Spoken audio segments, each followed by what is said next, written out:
let them enjoy. Yes.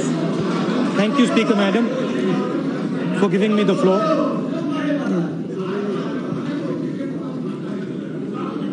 Two very interesting speeches. Hindi में भी बोलूंगा, घबराइए मत. Two very interesting speeches. One by Mr. Gala from the TDP and one from the BJP. I heard Mr. Gala's speech very carefully. I listened to everything you said. And in your speech, I sensed a certain anxiety. I sensed a deep feeling of pain. And I want to tell you from here that you are the victim of a 21st century political weapon. Very fantastic political weapon. And I want to tell you that you're not alone. There are many victims like you in this country. The political weapon is called the Jumla strike. And the symptoms are the following. First, there is a great sense of excitement, happiness. There's a great sense of happiness, excitement. Then there is a feeling of shock. And after that, there are 8-hour-long speeches. Now, who else are victims of the Jumla strike? The Kisans of the country. Speaker ma'am, the Kisans of the country, the youngsters of the country, the Dalits, the tribals, and the women of the country. आपने बोला कि प्रधानमंत्री के शब्द का मतलब होना चाहिए, और यही सवाल पूरा हिंदुस्तान आज पूछ रहा है.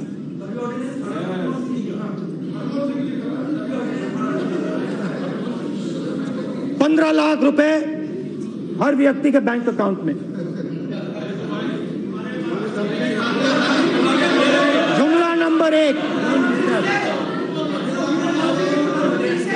जुमला नंबर 1, जुमला स्ट्राइक नंबर 1, 15 लाख हर बैंक अकाउंट में. जुमला स्ट्राइक नंबर 2, 2 करोड़ युवाओं को हर साल रोजगार पे चलते हैं. 2 करोड़ युवाओं को रोजगार देने की बात की थी. आप कौन सी दुनिया में हैं? प्लीज आप कौन सी दुनिया में हैं? मेरे पास यहाँ आंकड़े हैं. मेरे पास मैं देख रही हूँ ना, उनका नाम लिया आपसे पहले. आप मत डिस्टर्ब करो उनको. बैठो. 2016 करके 2016 और 17 में पूरे हिंदुस्तान में 4 लाख युवाओं को रोजगार मिला. ये लेबर ब्यूरो के सर्वे के डिटेल्स हैं, मेरे नहीं, इनके आंकड़े हैं. हिंदुस्तान के युवा ने प्रधानमंत्री जी पे भरोसा किया था, और हर भाषण में प्रधानमंत्री जी ने कहा था कि 2 करोड़ युवाओं को मैं हर साल रोजगार दूंगा. और सच्चाई है कि सिर्फ 4 लाख युवाओं को रोजगार मिला है. दूसरे तरीके से कहता हूं, जो काम चाइना 50,000 युवाओं को 24 घंटे में रोजगार देता है, उसी काम को आप लोग 400 युवाओं को 24 घंटे में काम देते हो. यह सच्चाई है इनके खोखलेपन की, यह सच्चाई है इनके शब्दों की. और जहां भी जाते हैं रोजगार की बात करते हैं. कभी कहते हैं पकौड़े बनाओ, कभी कहते हैं दुकान खोलो, रोजगार कौन लाएगा? रोजगार स्मॉल एंड मीडियम बिजनेसेस लाएंगे, छोटे दुकानदार लाएंगे, कंस्ट्रक्शन इंडस्ट्री में आएंगे। और आपने क्या किया? आपने क्या किया? पता नहीं क्या हुआ, कहां से मैसेज मिला, क्या हुआ? 8 बजे रात को काले धन के खिलाफ प्रधानमंत्री जी ने एक्शन लिया, डिमोनेटाइजेशन किया।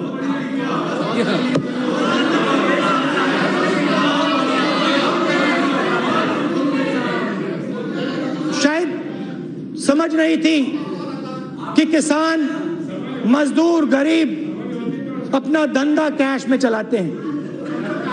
मैं सूरत गया और सूरत के लोगों ने मुझे बताया कि प्रधानमंत्री जी ने सबसे जबरदस्त चोट हमें मारी।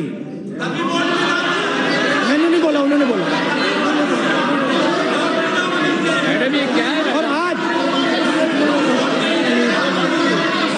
और आज बेरोजगारी हिंदुस्तान में 7 साल से सबसे ज्यादा है। ये है नरेंद्र मोदी जी का, प्रधानमंत्री जी के शब्दों का सच।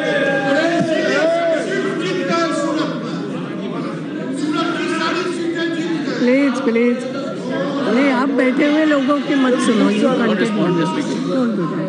मगर वहां नहीं रुके।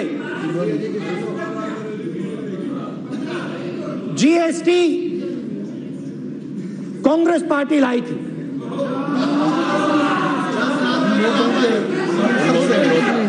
आपने विरोध किया था, गुजरात के चीफ मिनिस्टर ने विरोध किया था। हम चाहते थे कि एक जीएसटी हो, पेट्रोल डीजल उस जीएसटी में हो, हिंदुस्तान के लिए एक टैक्स लगे और कम से कम डिसरप्शन हो। नरेंद्र प्रधानमंत्री की जीएसटी, 5 अलग अलग जीएसटी, और छोटे से छोटे दुकानदार के घर के अंदर आपने इनकम टैक्स डिपार्टमेंट को डाल दिया, घुसेड़ दिया, और करोड़ों लोगों को आपने बर्बाद किया। प्रधानमंत्री जी बाहर नहीं जाते हैं, नहीं बाहर जाते हैं मतलब अब्रॉड जाते हैं, ओबामा जी के पास, ट्रंप जी के पास जाते हैं, मगर अपना जो सिक्योरिटी कवर है, अपना जो सिक्योरिटी कवर है उससे बाहर नहीं निकलते हैं। प्रधानमंत्री की छोटे दुकानदारों से, स्मॉल बिजनेसेस से बात नहीं होती है। प्रधानमंत्री की बात सिर्फ सूट बूट वाले 15-20 सबसे बड़े बिजनेसमैन से होती है। तो जो छोटे दुकानदारों के दिल में है, जो किसानों के दिल में है, जो गरीबों के दिल में है, वो प्रधानमंत्री तक नहीं पहुंचता है। तो पूरी रोजगार के पूरे सिस्टम को आपकी सरकार ने जबरदस्त ठोकर मारी, अनएम्प्लॉयमेंट फैलाया। और जैसे मैंने कहा, जो पहले पैसा कमाते थे छोटी दुकान चलाकर, छोटा बिजनेस चलाकर, मीडियम साइज बिजनेस चलाकर, उनकी जेब के अंदर आपने हाथ डाला और उनका पैसा आपने छीन लिया। इस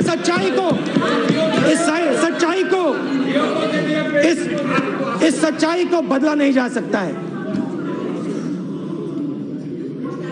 और आपने बिल्कुल सही कहा, जियो के इश्तिहार पे प्रधानमंत्री जी का फोटो आ सकता है,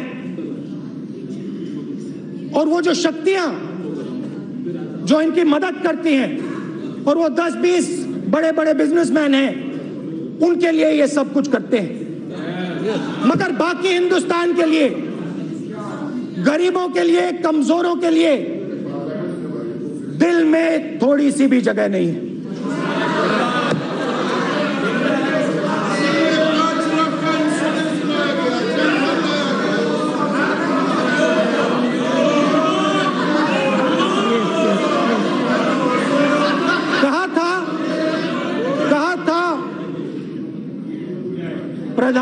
जी ने कहा था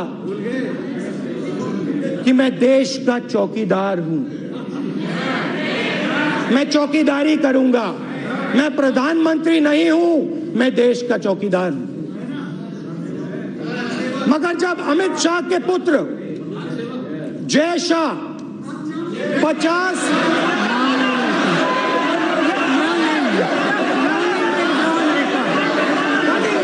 किसी का भी नाम नहीं निकाल दिया, बोल दिया। नो नेम महोदय, क्या प्रॉब्लम है लोगों को? नो नेम नो नेम जब बोल दिया, जय शाह नाम नहीं जाएगा। आप बैठे। महोदय, हमारा नाम दिया, राकेश सिंह ने हमारा नाम दिया। अध्यक्ष महोदय, राकेश सिंह ने इंदिरा जी का नाम दिया, राजीव जी का नाम नाम दिया। नहीं जाएगा रिकॉर्ड में। जब प्रधानमंत्री के मित्र के पुत्र, जब प्रधानमंत्री के मित्र का पुत्र नहीं जाएगा। Nothing. 16,000 बार अपनी आमदनी को बढ़ाता है 3 महीने में, तो प्रधानमंत्री के मुंह से एक शब्द नहीं निकलता है।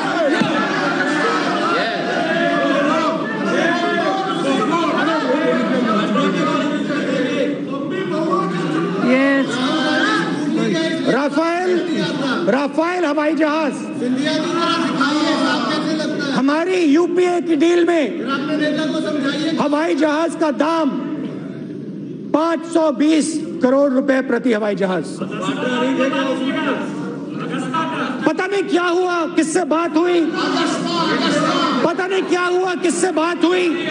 प्रधानमंत्री जी फ्रांस गए, वहां पे किसके साथ गए पूरा देश जानता है, और जादू से हवाई जहाज का दाम 1600 करोड़ रुपए प्रति हवाई जहाज हो गया। डिफेंस मिनिस्टर यहां बैठी हैं, डिफेंस मिनिस्टर यहां बैठी हैं। उन्होंने पहले कहा कि मैं देश को हवाई जहाज का दाम बताऊंगी, पब्लिक में कहा। उसके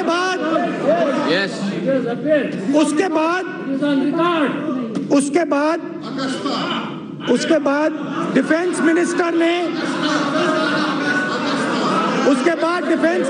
ने क्लियरली बोला कि मैं ये आंकड़ा नहीं दे सकती हूं, क्योंकि फ्रांस की सरकार और हिंदुस्तान की सरकार के बीच में एक सीक्रेसी पैक्ट है।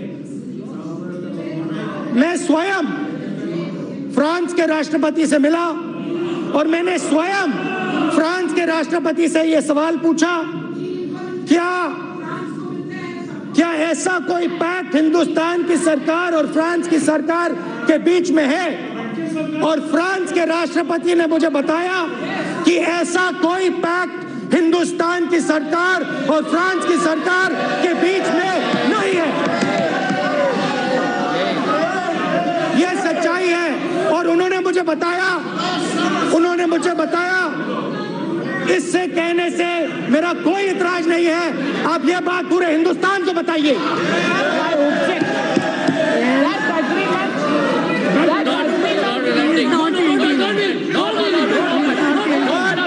और सीधा नरेंद्र मोदी हिंदुस्तान के प्रधानमंत्री के दबाव में आकर प्रधानमंत्री के दबाव में आकर निर्मला सीतारमण जी ने देश को झूठ बोला है। किसकी मदद हो रही है, क्यों मदद हो रही है? निर्मला जी, प्रधानमंत्री जी, आप देश को बताइए।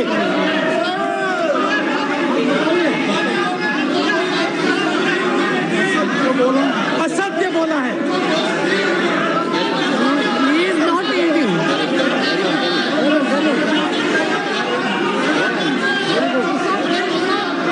उसके बाद जब ये निर्णय लिया गया,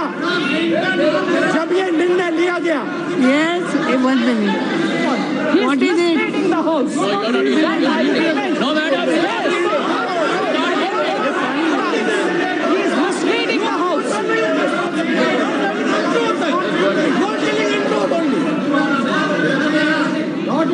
Yes, minute. आप बैठिए ना, मीटिंग एक मिनट। मालूम है मुझे, वो सदन में उपस्थित है, उनका नाम लिया गया शायद, defence minister. Madam is not yielding, madam is not yielding. I will allow you also after it. I know. During their time, ma'am. That agreement was during their time. The secrecy is because of their time. Not yielding. Following something which they have agreed, ma'am. आप बैठिए ना। Madam is not yielding. I know that. इसके बाद मौका दे देंगे। After मैं इसके बाद आपको मौका दूंगी। अभी वो यील्ड नहीं कर रहे हैं। Okay. Yes. उनके बाद रिप्लाई का मौका आपको देंगे उतने में। The defense minister has clearly spoken an untruth. The fact of the matter एक बात है, is that Rahul the ji, French president personally has told me एक minute, that there is no बार बार डिफेंस मिनिस्टर का नाम लिया जा रहा है इसमें, इसलिए आपके बोलने के बाद आपको बिल्कुल मौका दूंगी, क्योंकि she is there in house. ऐसा नहीं, डिफेंस मिनिस्टर स्पोक अनट्रूथ, ये बात कही ना आपने अभी। एक मिनट, ठीक है ना, तो आपको दे दूंगी। Yes. The fact of the matter is Whatever it is. that I met the gentleman in Delhi. You can check the records. आप बोलिए। Don't respond. And the gentleman clearly said that there is no secret pact Okay. between the Indian government and the French government. Yes. So the defense minister has clearly spoken an untruth. Untruth I want नहीं, to अभी आप understand. ये untruth शब्द अभी नहीं जाएगा, because I she will clear the position. That is parliamentary. Madam, untruth is parliamentary. Untruth is parliamentary. Now,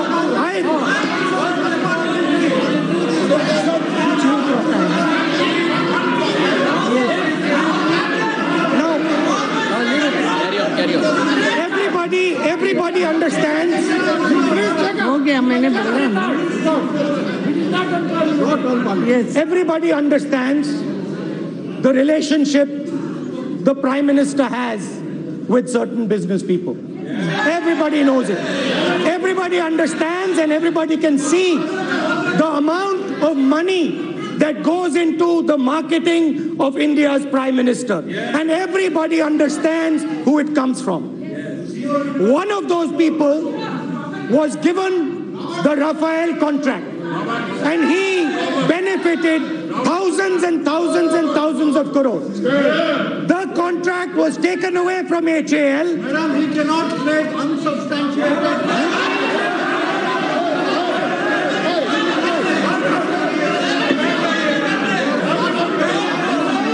We cannot, madam, according to rules. एक एक शब्द को नहीं, मैं देख रही हूँ। And the gentleman, the gentleman benefited to the tune of approximately 45,000 crore rupees. This is the truth. Now the Prime Minister must explain, and he must answer in this house, whether the Cabinet Committee for Security took this decision or not. The Prime Minister must also explain why this contract was taken away from HAL and the youngsters of Karnataka and given to a businessman who had a debt of 35,000 crores and has never ever built an aeroplane in his life. Now these are the things that the Prime Minister of India must explain. He must explain why a businessman has been favored. I know, I can see he's smiling, but there is a touch of nervousness in the gentleman. There is a touch of nervousness in the gentleman, and he is looking away from me. I can understand that. And now he cannot look into my eyes. He cannot look into my eyes. I can see that. How can it be? Because the Prime Minister has not been truthful. That is the fact. Now, let me move on. Let me go down the list. nation was to damage and reduce. 1 minute. What point of order you have? Madam, very unfortunate. I'm quoting the rule. I'm quoting the rule. Madam, I'm speaking under Rule 3. I am drawing your attention to Rule 353. 353.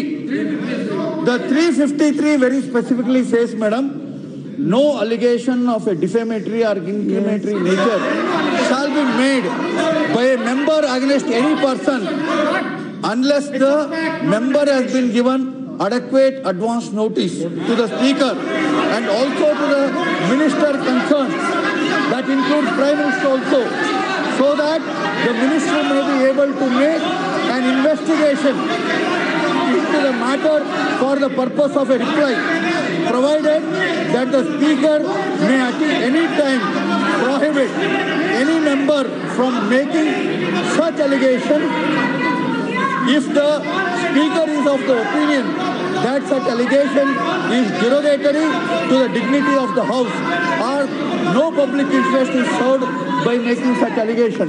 Madam, what Sri Rahul Gandhi is doing is he is throwing the rules of the procedure to four winds and speaking.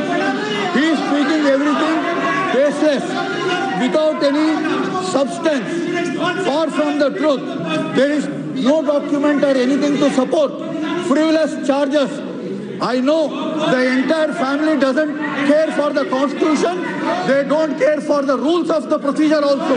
They don't care for the Parliament also.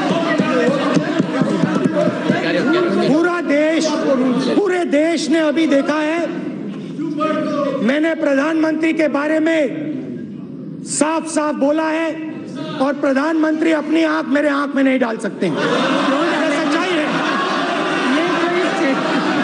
कभी उधर देख रहे थे, कभी उधर देख रहे थे, मगर सच्चाई है, सच्चाई है। चलिए चलिए,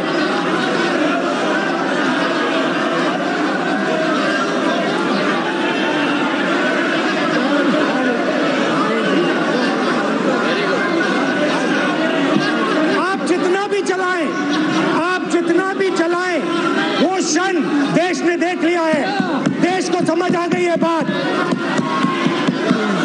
चौकीदार नहीं है, भागीदार है।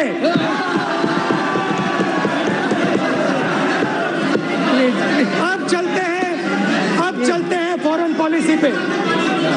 थोड़ा फॉरेन पॉलिसी के बारे में बोलते हैं। प्रधानमंत्री जी ने चाइना के राष्ट्रपति के साथ गुजरात में नदी के किनारे झूला झूला था। उसके बाद उसी समय चाइना के 1000 सैनिक हिंदुस्तान की टेरिटरी के अंदर थे। उसके बाद चाइना का राष्ट्रपति वापस गया। चाइना का राष्ट्रपति वापस जाता है और अपनी सेना को डोकलाम में डालता है।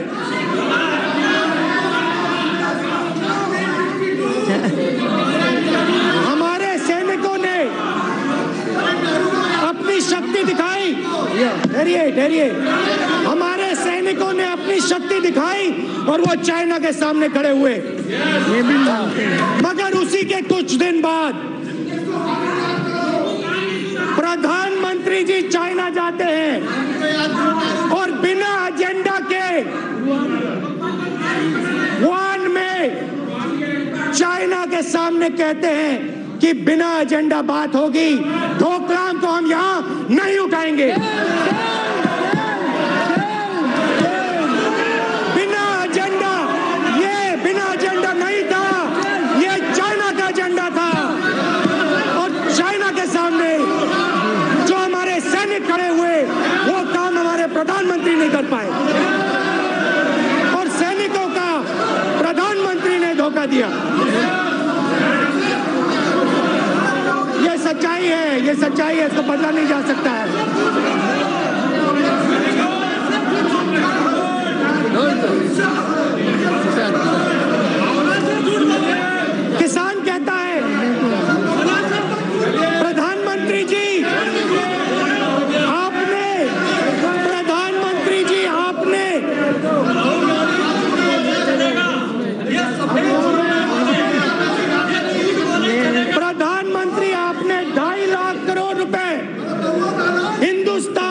सबसे अमीर 20-25 उद्योगपतियों का माफ किया, कर्जा माफ किया। प्रधानमंत्री जी, हिंदुस्तान का किसान कहता है माफ आपने उनका किया।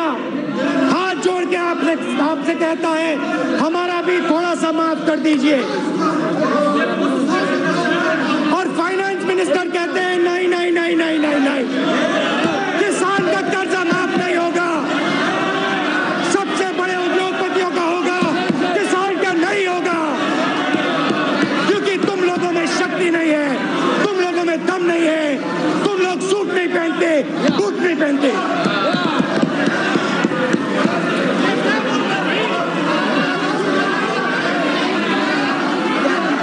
किसान का बेटा स्कूटर मोटरसाइकिल चलाता है, पूरी दुनिया में पेट्रोल के दाम नीचे गिर रहे हैं, हिंदुस्तान में ऊपर, क्योंकि नरेंद्र मोदी अपने मित्रों के जेब में पैसा डालना चाहते हैं।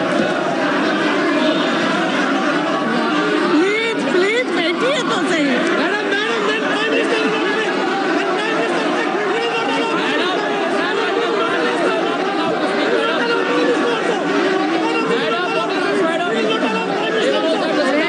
आप भी सुनिए, बैठिए बैठिए।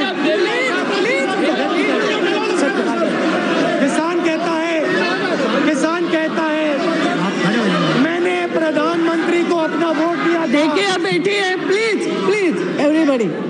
राहुल जी प्लीज बैठिए, आप बैठिए ना प्लीज।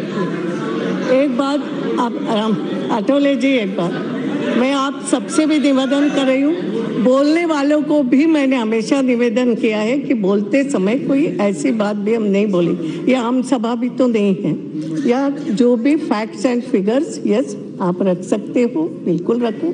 शब्द भी ऐसे यूज होना चाहिए यहाँ बोलते समय कि चाहे वो किसान के लिए बोलो, चाहे वो प्रधानमंत्री के लिए। मैं आप सबसे निवेदन करना चाहूँगी, और इसलिए ये आरोप भी जो लगाओ, अगर हमारे पास है ऐसा पुरावा जरूर लगा सकते हैं। सभी लोग कृपा करके थोड़ा संयम रखें और भाषा भी ठीक रखें।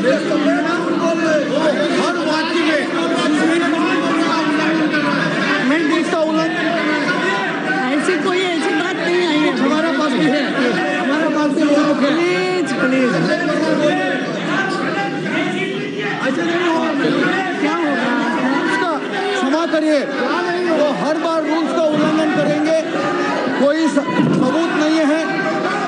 डरो मत, एक मिनट, डरो मत, आप भी बैठिए। मैंने कहा डरो मत, डरो मत, डरो मत, जवाब डरो मत, डरो मत। क्या हो रहा है?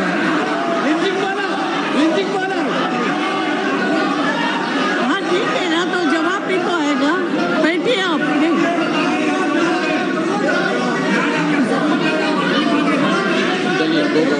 उसके बाद वो जो कह रहे हैं उसका कोई तथ्य है, सबूत है, वो सदन के सामने पेश करना चाहिए, नहीं तो ये अनाप शनाप बोलने के लिए वो क्षमा याचना करना चाहिए।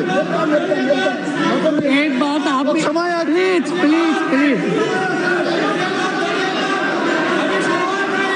मैडम ये क्या शुरुआत हो गया? मैडम ये क्या शुरुआत? मैडम ये क्या फॉरम किए हुए मिनिस्टर सबसे उठा रहा है? मैडम एक साथ उधार हो गया। प्लीज बैठिए।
145.